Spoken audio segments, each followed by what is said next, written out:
kasi scenario na hindi mo planado, hindi scripted yung pagtulong mo. It was just happy na malala yung bagyo at bumaha ng matindi.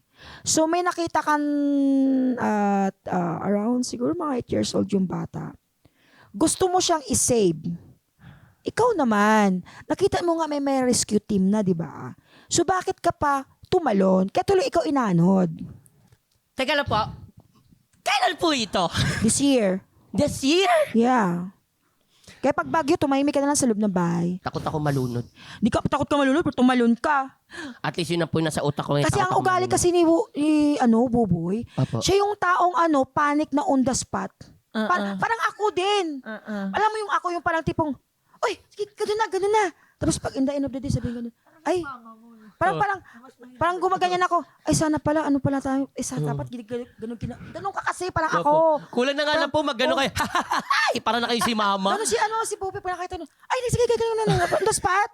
Tapos pag nakaupo na yun siya, doon pa niya ma-realize, ay dapat pala, inanumbulan natin, ay, ano pala, no? O parang ako Sige siya. po. Pagdating sa Pe-prevent tulong, ko yan. parang Pe-prevent ganun. natin yan. Oh, yun tama, malinaw naman yun. Nasa yung kupaniwalaan mo yun. Yan Hindi. po. Pero vision is... Yes really po. gonna Maraming happen. salamat po. Opo. Di ko po ikakagalit yun. Ano po Oo. yan. Thankful po Oo. ako doon.